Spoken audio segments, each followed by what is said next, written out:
Vous connaissez l'histoire de l'enfant né à Bethléem, celle de l'homme qui se disait être le Fils de Dieu.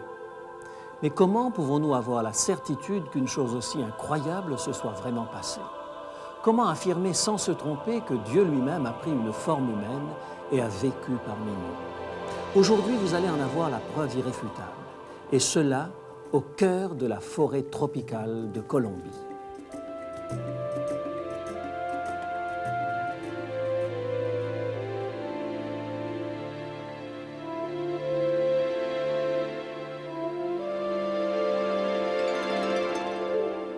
Il est écrit, « Je suis José Élisée et je vous propose la solution à vos problèmes les plus profonds, Jésus-Christ. »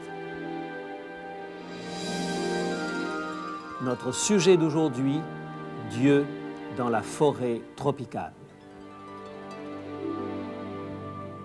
Lorsque Bruce Olson, alors qu'il était encore jeune dans les années 60, s'enfonça dans la forêt tropicale, il ne s'attendait absolument pas à rencontrer Jésus. Cependant, plus il se familiarisait avec les motillones, plus il découvrait quelque chose d'extraordinaire.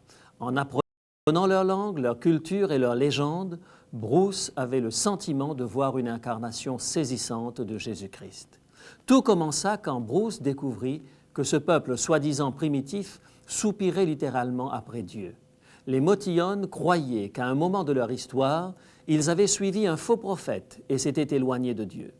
Aujourd'hui, nous ne connaissons plus Dieu, disent-ils avec tristesse. Cependant, ils croyaient qu'un prophète viendrait un jour leur révéler Dieu. Mais ce qui étonna le plus Bruce Olson, ce fut la légende des motillones au sujet de l'homme-fourmi. Selon la légende, un motillone se reposait au bord d'un sentier après la chasse quand il remarqua des fourmis qui bâtissaient leur fourmilière. Il voulut les aider à se construire une bonne maison, semblable à celle des motillones. Plein de bonne volonté, il commença à creuser le sol. Mais comme, aux yeux des fourmis, il était immense et étrange, elles prirent peur et s'enfuirent. Mais voilà que l'homme fut miraculeusement changé en fourmi. Il avait l'apparence d'une fourmi, parlait la langue des fourmis, pensait même comme une fourmi. Il vécut parmi les fourmis et elles commencèrent à lui faire confiance. Lors d'une conversation avec ses nouvelles amies, l'homme révéla sa véritable identité et leur apprit qu'un jour, il avait essayé de les aider à bâtir leur fourmilière. Mais les fourmis ne pouvaient pas le croire car il ne ressemblait plus à ce géant qui les avait tant effrayés. Ce fut à ce moment qu'il redevint un motillone et commença à enlever la terre autour du nid des fourmis et donna à celui-ci la forme d'une maison de motillone. La peur des fourmis s'était évanouie, elles savaient qu'il était leur ami et elles le laissèrent travailler. C'est pourquoi, selon la légende, les fourmis de la forêt de Colombie fabriquent des fourmilières qui ressemblent aux maisons des motillones. En entendant cette histoire, Bruce ne put s'empêcher de penser à Dieu qui prit la forme humaine dans la personne de Jésus-Christ. La légende des motillones explique clairement la raison pour laquelle Dieu a agi ainsi. Quand Bruce raconta l'histoire de l'incarnation de Dieu, elle se répandit dans leur village comme un feu de forêt. Voici celui qu'ils attendaient, voici celui que leur culture les avait préparés à accepter. Il y a des siècles, l'un des meilleurs amis de Jésus, un homme nommé Jean, décida d'écrire le récit de la vie de Jésus. Il commença son récit par une déclaration étonnante dans Jean, chapitre 1er et le verset 14. « Jésus est descendu parmi nous, est devenu l'un de nous, il s'est identifié à nous. » Jean, chapitre 1er, le verset 14.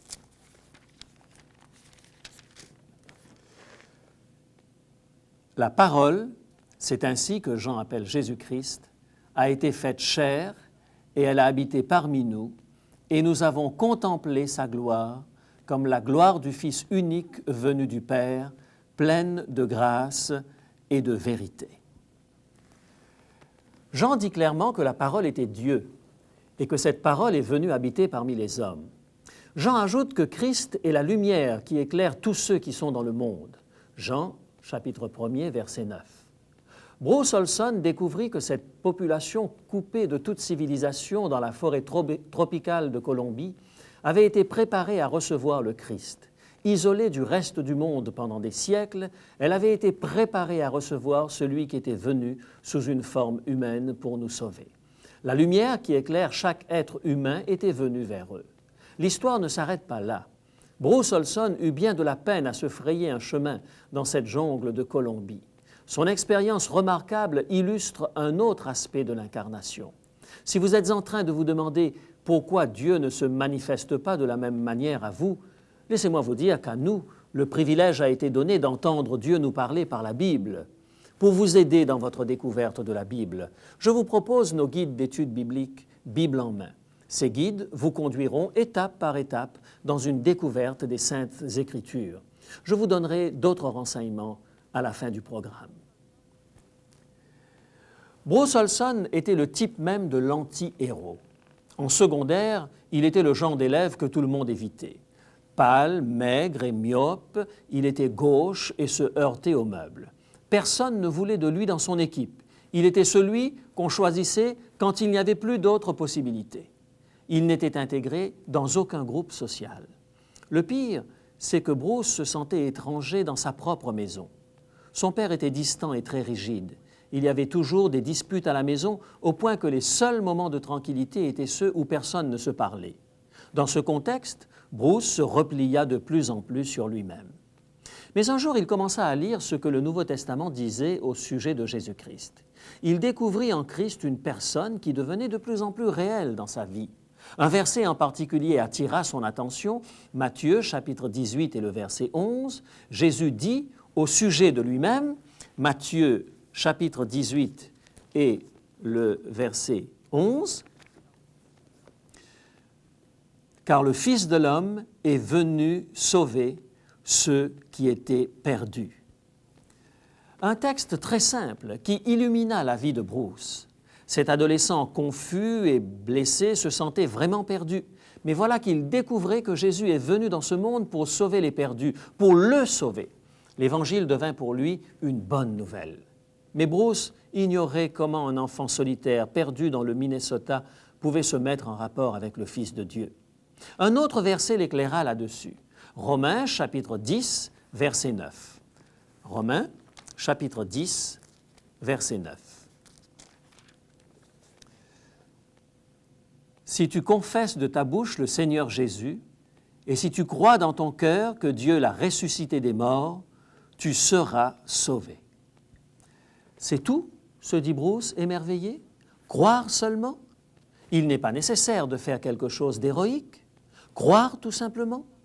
Alors Bruce décida de répondre à cette offre incroyable. Il se mit à prier, à parler à Jésus-Christ. Lors de la première conversation qu'il eut avec Jésus, Bruce lui parla de ses craintes, de son sentiment d'incompétence et de son désir de changer. Ce fut le début d'une belle relation qui transforma ce jeune homme pour toujours. Il avait rencontré le sauveur de sa vie là, dans sa chambre. Voici comment Bruce décrit son expérience. « J'ai senti une paix envahir mon cœur. Ce n'était pas seulement le silence qui mettait fin à la guerre au-dedans de moi. C'était quelque chose de vivant qui me ravivait. Et je savais que je ne voulais pas que cette paix et ce calme m'abandonnent. » Chers amis, Jésus donne la vie aux gens dans toute l'acception du terme. C'est là une raison supplémentaire qui me fait croire que Dieu est vraiment venu parmi nous dans la personne de Christ. Ce miracle se renouvelle aujourd'hui et jour après jour à travers le monde entier. J'ai vu Dieu l'accomplir pour des milliers de gens et je prie chaque jour pour que Dieu le réalise dans la vie de jeunes mal dans leur peau qui sont autour de moi et qui se battent avec les mêmes problèmes que Bruce. Bruce n'est qu'un exemple parmi tant et tant d'individus qui ont été transformés par l'expérience d'une relation vivante avec Jésus-Christ. Mes amis, l'Évangile n'est pas tout simplement une religion ou une dénomination de plus. C'est une personne, Jésus, qui vient aujourd'hui encore dans le cœur des humains et qui marche sur nos chemins. Le Christ vivant transforma Bruce Olson, un enfant solitaire, introverti, en un individu qui brûlait de partager la grâce de Dieu avec autrui. Bruce avait découvert la puissance de l'amour divin et il brûlait de le partager avec les autres. Un jour, il tomba sur un article qui parlait de la tribu mystérieuse des Motilones au cœur de la jungle de Colombie.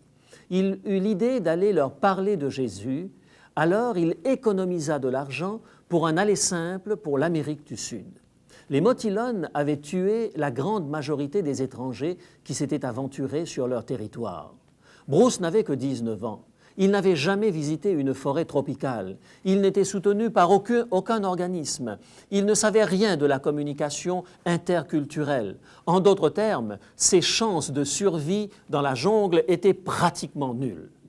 Mais cet enfant simple avait une grande vision et il parvint à gagner la confiance des Motilones. Il a fallu du temps. Bruce connut de grandes souffrances. Il fut torturé par les Indiens. Mais un amour incroyable pour ce peuple le fortifia et lui permit de partager sa foi. Bruce avait réussi à obtenir une formation médicale et il essayait par tous les moyens d'éradiquer les épidémies qui décimaient les Motilones. À un certain moment, une épidémie de conjonctivite s'abattit sur le village.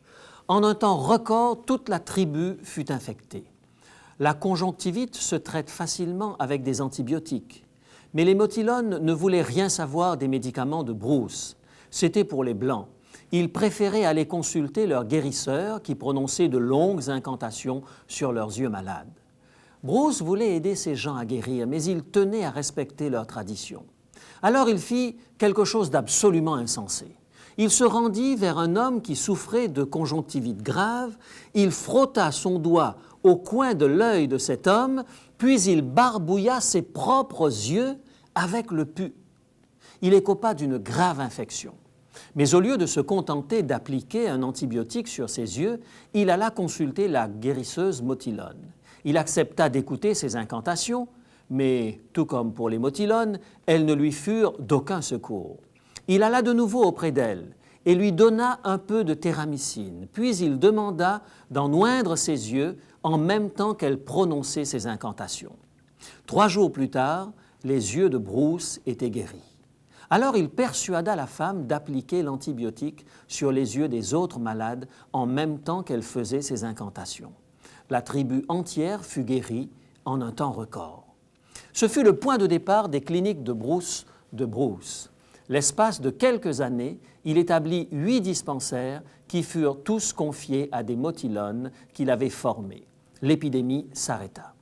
Bruce aida également chaque village Motilone à développer son propre système d'agriculture.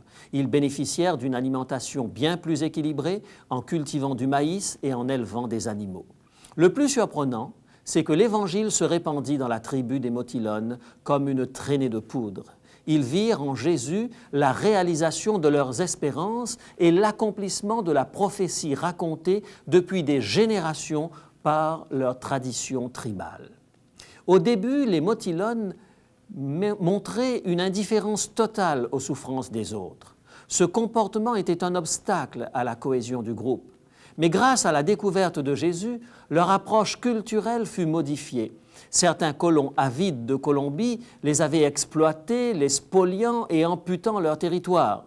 Désormais, ils pouvaient faire face à cette exploitation. Ils formaient maintenant un groupe fort et cohérent autour de leur foi commune en Jésus-Christ, le libérateur qu'ils avaient attendu depuis de nombreuses générations. L'aventure des Motilones fut une révolution spirituelle extraordinaire dans la forêt tropicale. Elle eut lieu grâce à Bruce Olson, un jeune garçon animé par la plus grande force au monde, l'amour de Jésus-Christ. Écoutez ce que dit Jean dans sa première épître au chapitre 4, les versets 9 et 10. Première lettre de Jean, chapitre 4 et les versets 9 et 10.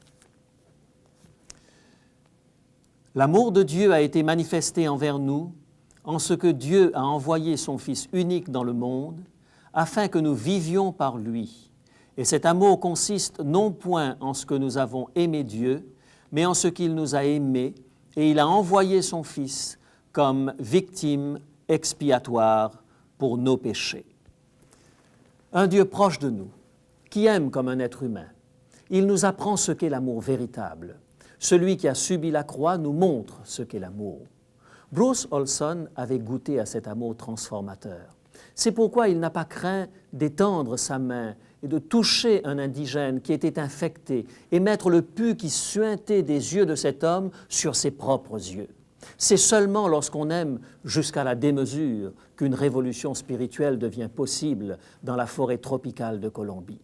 Si je crois que Dieu est vraiment venu dans ce monde, dans la personne de Jésus-Christ, c'est que j'ai vu l'amour de Dieu opérer des miracles dans des milliers de vies autour de moi. L'incarnation nous dépasse parce qu'elle est l'expression de l'amour divin en notre faveur avant même que nous ne soyons nés. Jésus, qui existe de toute éternité, fut poussé par amour à sauver l'humanité avant même que nous ne soyons tombés dans la tragédie du péché. Avant même que nous n'ayons abandonné Dieu, il avait préparé un plan pour nous sauver de notre propre indifférence. Écoutez comment l'apôtre Pierre décrit la valeur de ce salut, cette rédemption qui nécessita le sacrifice du Fils unique de Dieu. 1 Pierre, chapitre 1er, les versets 18 à 20.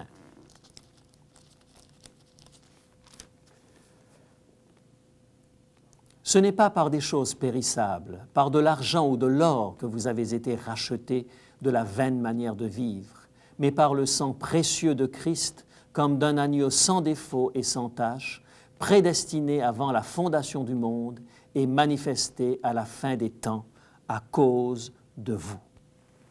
Dieu choisit de prendre sur lui nos transgressions et nos péchés, avant même la fondation du monde.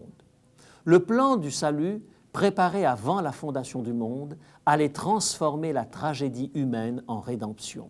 Qu'importe la gravité d'une situation, Dieu, dans son infinie sagesse, a un plan. Bruce Olson l'avait bien compris, même dans la pire des situations. Un matin pluvieux d'octobre 1988, Bruce se trouva face à face avec une escouade de communistes au cœur de la jungle. Ils ne tardèrent pas à le prendre en otage. À cette époque, Bruce était devenu un héros en Colombie. Il était connu comme le champion de la cause des Autochtones. Les communistes voyaient en lui un rival. Alors le capitaine du camp tenta de convaincre Bruce de rejoindre leur armée de libération. Lorsqu'il refusa, l'homme menaça de le faire fusiller. Il n'est pas facile de se mettre dans la peau d'un otage capturé par des révolutionnaires endurcis. Chaque bruit est suspect, chaque mouvement des preneurs d'otages est interprété. On essaye de comprendre ce qui se passe dans leur tête. On vit dans la peur constante, nuit et jour, d'être exécuté. Chaque réveil brutal dans la nuit fait battre le cœur à une allure folle. Pas étonnant alors que la plupart des gens, s'ils connaissent Dieu, le supplient de les délivrer. « Fais-moi sortir d'ici ». Mais Bruce réagit différemment. Il demeura calme dans cette situation troublante. Il ne sentit aucune animosité envers ces gens. Au contraire, il considéra son malheur comme une occasion de voir Dieu à l'œuvre. Il avait vu Dieu agir dans la tribu des Motilones. Loin de se considérer comme un grand missionnaire chrétien qui avait converti des sauvages féroces tout seul, il se considérait comme un humble instrument entre les mains de Dieu pour le salut de cette tribu. Il savait très bien ce que Dieu pouvait faire pour attirer les humains à lui. La philosophie de Bruce pouvait se résumer en un verset. Il se trouve dans Romains au chapitre 8 et le verset 28. Romains, chapitre 8 et le verset 28. Et nous savons que toute chose concourt au bien de ceux qui aiment Dieu et de ceux qui sont appelés selon son dessein.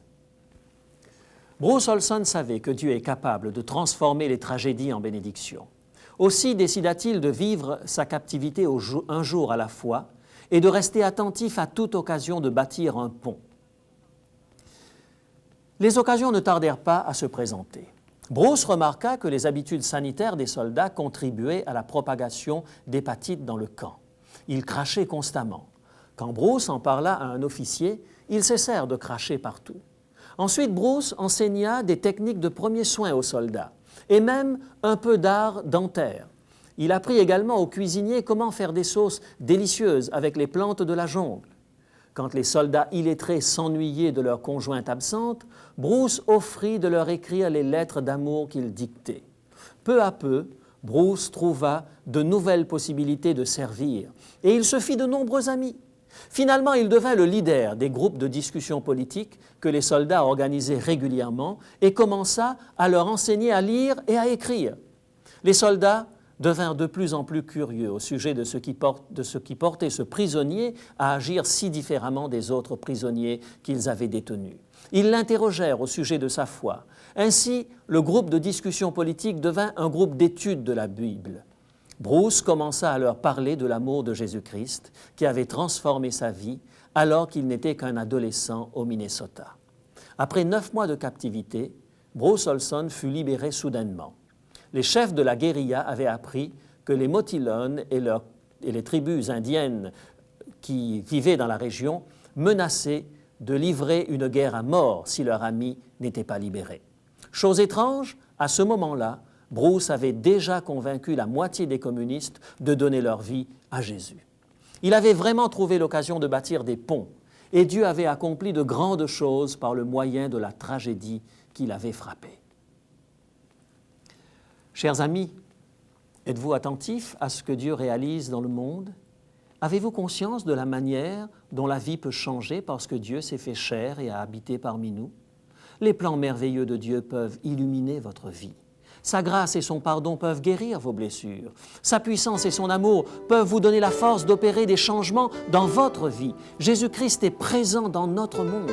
Il a revêtu notre chair et notre sang. Il a habité parmi nous. Et grâce à sa présence, le monde a été transformé. Bruce Olson et les Motilones nous offrent une image merveilleuse de ce que Christ est capable de faire.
Merci Élisabeth pour cette interprétation pleine de sensibilité.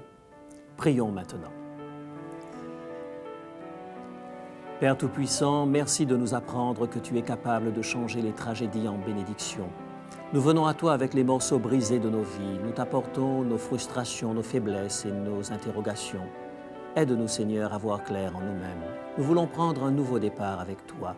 C'est pourquoi nous mettons toute notre espérance dans le Sauveur Jésus-Christ, le Dieu incarné. Nous voulons nous placer dans ta main. Nous te remercions de faire des morceaux brisés de notre vie un chef-d'œuvre. Au nom de Jésus. Amen.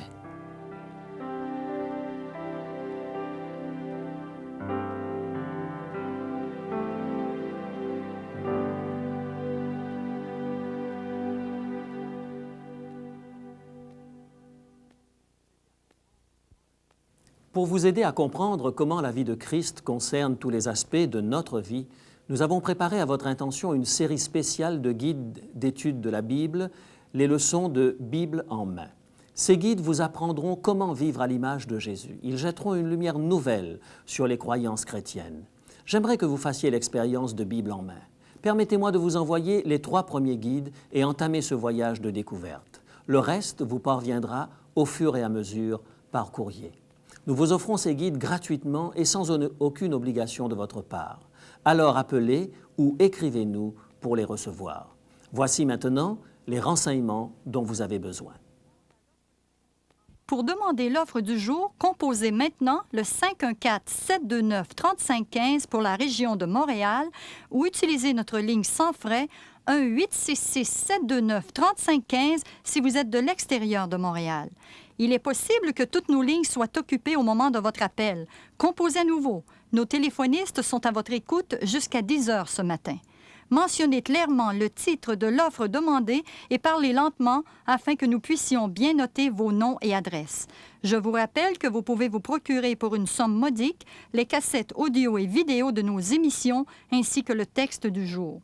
Si vous préférez, vous pouvez nous écrire à l'adresse qui apparaît sur votre écran. Il est écrit Case postale 99, succursale Rosemont, Montréal, Québec, H1X 3B6. Nous attendons vos appels. Composez maintenant le 1-866-729-3515. Au revoir, mes amis.